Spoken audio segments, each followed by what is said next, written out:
In a short span of time, something that had long been difficult to see in Zaporizhzhia has begun to appear right on the front line. Russian units are no longer only trying to hold small positions one by one, but in many areas they have started falling back as pressure from Ukraine rises in ways that are becoming harder and harder to control. What stands out is not one isolated explosion or a single trench line being broken, but the growing sense that an entire stretch of defensive positions is gradually losing the ability to hold at the same time. When a sector that had long been seen as locked in a grinding stalemate suddenly begins to show signs of retreat, expanding control, and a change in battlefield tempo, it is usually no longer just a local development. It is often a sign that one side is beginning to break the way the other side holds ground, holds men, and holds its pace of reaction across the battlefield. So what is causing Russian positions in Zaporizhzhia to weaken faster than expected? Why do Ukraine's recent gains create the feeling that the pressure is no longer limited to the front line, but is spreading across several layers of the wider sector?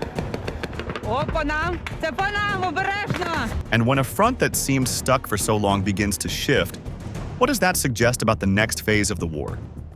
Let's find out with military force.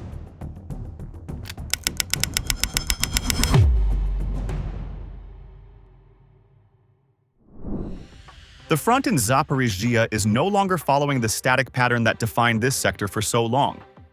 Ukrainian counterattacks have produced gains, and those gains matter because they have started to weaken Russian defensive positions faster than many expected. This does not mean the entire Russian line collapsed at once. It means something more important began to happen. Several forward positions stopped functioning as a connected defensive belt, which made it harder for Russian units to support one another under pressure. That kind of disruption is often the first sign that a difficult front is beginning to move. The significance of these advances is not limited to one village, one trench, or one narrow strip of land. The deeper significance is that the rhythm of the battlefield has changed. For months, this area appeared locked in a slow contest of endurance, where movement was limited, and both sides tried to prevent a wider shift. Now that picture is becoming less stable. Once repeated local gains begin to appear in the same sector, they force the defense to react under rising strain. That is the point where pressure stops looking temporary and starts looking structural. A front that seemed frozen begins to show stress across multiple positions at the same time. That shift matters because stability, once broken, is rarely restored quickly under battlefield pressure. Retreat in such conditions does not always appear as a dramatic collapse. More often, it begins when units abandon exposed positions because staying in place no longer offers enough protection or enough tactical value. That appears to be the immediate danger for Russian forces in this sector. The issue is not only the loss of ground. The issue is that once several positions begin to give way under the same wave of pressure, the defensive line loses part of the coherence that made it workable in the first place. That is why the recent movement in Zaporizhzhia deserves very close attention. It suggests that Ukraine is doing more than testing the line with isolated attacks. It is generating enough force at selected points to disturb the balance that kept this front relatively fixed for so long. When that balance begins to break, even modest gains can carry wider military meaning. They can force hurried decisions, expose weak links, and push defenders into a pattern of response instead of control. The battlefield has not been transformed in one sudden moment. It has been pushed into a new phase by a series of blows that made old defensive habits harder to sustain. And once the front begins to shift in this way, the next stage becomes more dangerous because pushing an opponent back is only the beginning. Control of key terrain in Zaporizhzhia is starting to shape the battle before the next major clash begins. When Ukrainian forces secure higher ground, exposed edges of settlements, or positions that overlook approach routes, they gain more than a local map advantage. They gain time, clarity, and a better chance to understand movement before Russian units complete it. In modern war, that advantage can matter as much as firepower. The side that sees first often reacts first, and that early reaction can influence the fight before the enemy fully understands what is happening. This is why battlefield observation matters so much in this sector. A position does not need to be large to be important. It only needs to provide a clearer view of roads, transfer points, staging areas, and corridors that connect rear activity to the front. Once those spaces come under closer watch, every movement through them becomes more dangerous and more important. That change affects Russian movement in ways that are easy to underestimate from a distance. Troops rotating into forward positions, vehicles carrying ammunition, small groups shifting between defensive points, and reinforcements moving toward pressure zones all become easier to detect. The issue is not only that they can be seen. The issue is that they can be seen earlier. Early detection gives Ukraine more time to judge direction, estimate purpose, and prepare a response before a Russian move reaches its intended point. That creates a subtle but serious form of pressure. Russian commanders must think more carefully about timing, route selection, and force concentration. A road that looked workable yesterday may now be too exposed. A transfer point that once felt routine may now carry greater risk. Even if movement continues, it becomes less confident and less efficient. That slows local decision-making and makes the defense harder to coordinate when several threatened positions need attention at the same time. For Ukraine, the gain is not limited to seeing the enemy more clearly. It also improves confidence and organization behind the line. Units responsible for fire support can act with better timing when they understand how Russian movement is developing. Reserve elements can be prepared with less uncertainty.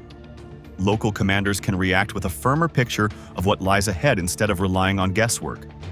This matters because battles are often shaped by preparation before they are shaped by collision.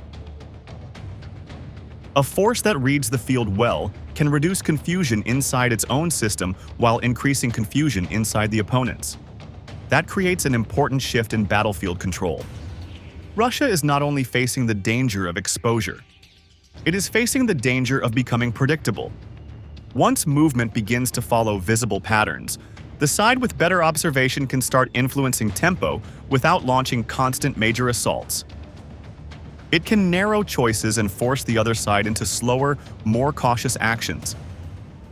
That is why these territorial gains should be judged by more than distance alone. Some positions matter because of what they allow Ukraine to see and anticipate. Once visibility improves over key approaches, the front becomes harder for Russian units to manage in a normal way. Exposure no longer stays limited to the trench line itself. It spreads outward into the spaces that connect one defended point to another. In that environment, battlefield control is not defined only by who occupies a tree line, a trench, or a damaged settlement. It is also defined by who can make the other side move nervously, move slowly, and move under uncertainty. That appears to be part of the change now emerging in Zaporizhzhia. The front is becoming less stable because one side is gaining a stronger picture of how the other side is trying to hold it. And when the advantage in observation begins to lean firmly in one direction, the next development usually follows quickly. Information starts turning into repeated strikes from above against newly exposed movement. Ukraine's growing drone pressure is changing survival on the Zaporizhzhia front. Russian troops now face a battlefield where hiding is no longer a dependable answer, because the sky above them is being watched more often and used more aggressively than before. As Ukrainian drone activity rises and Russian aerial reconnaissance weakens, many Russian soldiers are being pushed into dugouts, trench shelters, and covered firing points to avoid immediate FPV strikes. At first glance, that reaction looks sensible. But on this front, taking cover is becoming part of a larger trap. The more often troops are forced underground, the more they give up direct awareness of what is happening around them. They may stay alive for the moment, but they also become less able to read the next danger before it arrives. That loss of awareness has direct tactical consequences. Infantry hidden too long inside shelters begin to lose sight of movement outside, react more slowly to sudden changes, and surrender initiative at the point where initiative matters most. A unit that cannot see clearly, cannot judge direction, distance, or timing with confidence. That weakness is serious because frontline combat is often decided in short windows, when soldiers must shift fire, move reserves, or prepare for a local assault before it reaches their position. If those soldiers remain trapped in cover, even a strong defensive point can stop functioning as a real fighting position. This is where Ukrainian drone pressure becomes more dangerous than a simple series of strikes. The purpose is not only to force Russian troops down, it is also to keep them down long enough that their response cycle begins to break apart. That kind of pressure does not always produce dramatic footage at once. Often, it shows up first in hesitation, slower reactions, and a growing inability to answer threats in a coordinated way. The next stage comes when shelters themselves enter the target cycle. Once entrances to dugouts, trench junctions, or protected firing points are identified, those locations can be attacked again and again with different tools. Explosive-carrying drones can hit an opening directly. Mines can be placed near exits to make movement more dangerous. Artillery can then strike the same position after its location has already been fixed. What was built to protect troops begins to function like a marked coordinate. Traditional field fortifications were designed to absorb pressure and help defenders stay in the fight. They can still reduce some immediate losses, but their value drops sharply once a position has been located and revisited repeatedly from above. The shelter remains in place, but its military value starts to drain away each time it is found, watched, and struck again. This is why the damage should not be measured only by casualties. A defensive line can grow weaker even before it suffers catastrophic losses. It grows weaker when fortifications stop giving defenders confidence, mobility, and room to recover from pressure. Once that happens, every extra minute inside cover becomes a hard trade. Staying hidden may reduce exposure, but it also reduces observation, slows reaction, and weakens local command exactly where contact is most dangerous. That creates a battlefield where defenders are still present, yet increasingly unable to shape events around them. In this environment, drone warfare does more than destroy equipment or kill isolated targets.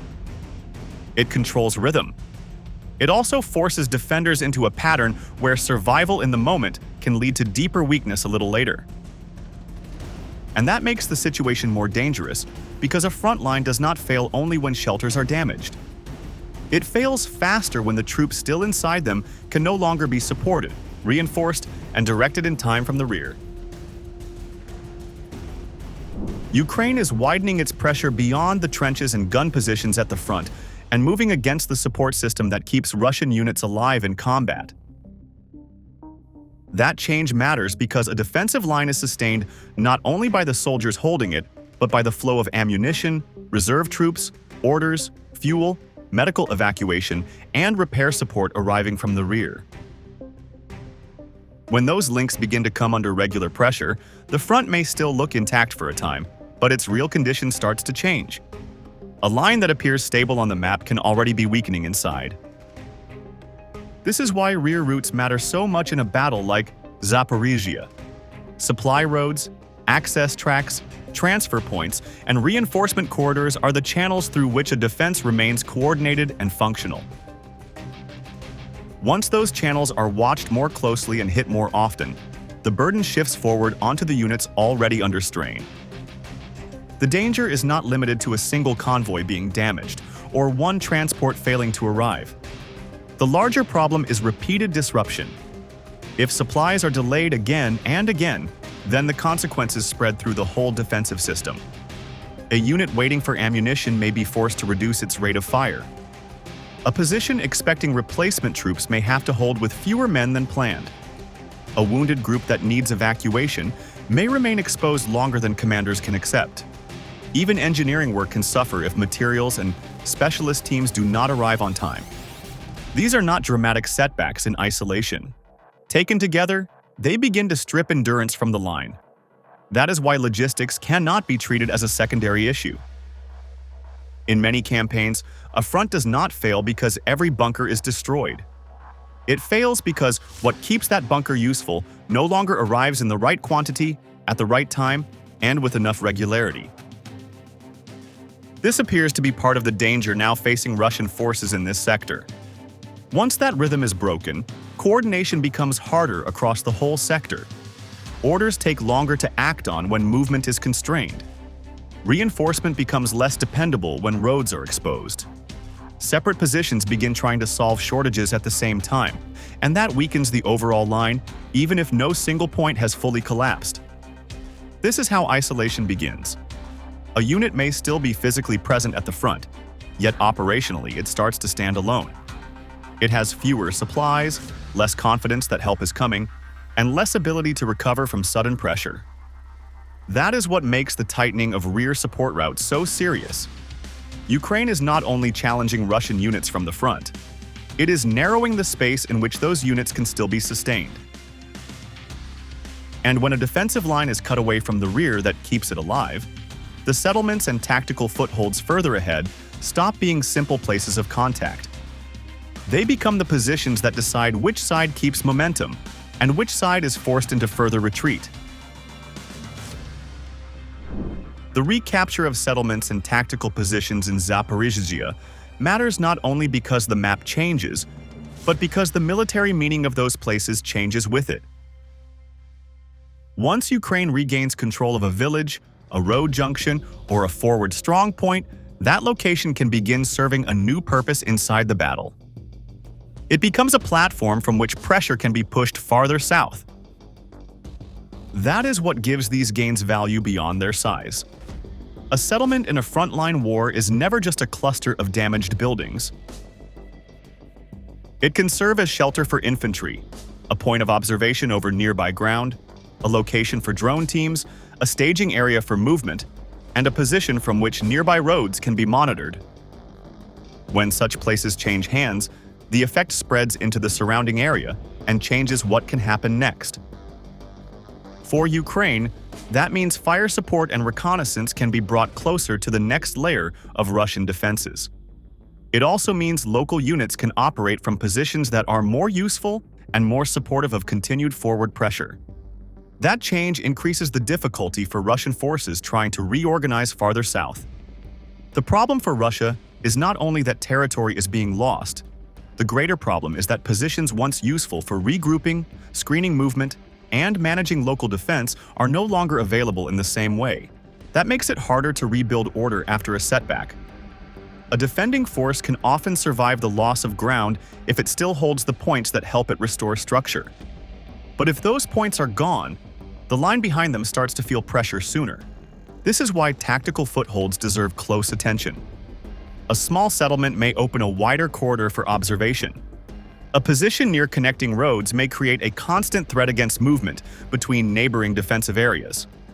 These effects do not always look dramatic on a map, but they matter because they change how the next stage can be fought. The forward edge of pressure begins to move with the attacker. That appears to be part of what is happening here. As Ukraine regains selected positions, it is not simply collecting pieces of territory. It is building a more favorable framework for continued pressure. Each regained point gives more room to prepare the next move and less room for Russian forces to organize a response. That creates a widening problem for the defense. Once the forward anchors begin to disappear, deeper positions to the south are pulled into the same pattern of danger. They begin to face closer observation, closer fire support, and a narrower margin for recovery. In that sense, these gains do not only represent progress, they represent a shift in the geometry of the front. But for that movement to continue instead of stopping at the next defensive belt, Ukraine must do something even more important. It must pull the deeper battlefield into the same chain of pressure and make the rear as vulnerable as the line ahead. The battle is no longer defined only by what happens at the front in Zaporizhzhia. Ukraine is also extending pressure deeper into the rear by targeting military facilities, logistical sites, radar assets, and support nodes in Crimea and Donbass. That matters because a modern defense does not rely on one trench line alone. It relies on a wider structure that helps forces see the battlefield, move supplies, coordinate units, and respond before local setbacks grow into broader problems. When radar systems, drone storage points, ammunition depots, and logistical sites are all drawn into the same pattern of attack, the result goes beyond visible damage. The deeper effect is disruption. A force that sees less clearly, moves less smoothly, and coordinates less effectively becomes more vulnerable even before the next direct clash begins. That is what gives these strikes their wider meaning. Ukraine is not only trying to pressure Russian positions at the point of contact, it is also trying to weaken the deeper connections that help Russia hold the broader sector together. That creates a harder situation for Russian command, because resources and attention must be spread across more threats at the same time. At the same moment, the war is being described in sharply different ways by the two sides. Ukraine presents its recent actions in Zaporizhzhia as evidence of forward momentum and expanding control. Russia, by contrast, continues to emphasize its own gains in Donetsk and presents the wider battlefield as moving in its favor. The more important issue is which side is still operating with greater stability across the full depth of the battlefield. A force can lose ground and still recover if its wider system remains intact. A force can also appear steady for a time while deeper strain is quietly building underneath it. That is why the contradiction between the two narratives is so revealing. It directs attention away from simple claims of success and toward the harder question of battlefield function. Who is still reacting in a controlled way? Who is being forced to divide attention across too many threats? And when strain begins appearing at the front, in the air, along support routes, and deep in the rear, the real picture becomes less about statements and more about which system is weakening faster. What is emerging in southern Ukraine now looks less like a series of separate attacks and more like a connected method of pressure. The significance lies in how different forms of action are beginning to reinforce one another across the same sector. The front is being tested, movement is being constrained, defensive confidence is being reduced, and the wider support structure behind the line is being placed under greater strain. That is why this moment deserves close attention. It suggests that the contest in Zaporizhzhia is no longer only about holding or losing individual positions. It is about whether one side can still keep its system working under pressure from several directions at once. Subscribe to Military Force for clear, fact-based reporting on war, geopolitics, and the decisions that shape the world. The goal is not to glorify conflict, but to explain it clearly and show the real cost behind every battlefield development. Because the better war is understood, the more strongly peace can be valued and defended.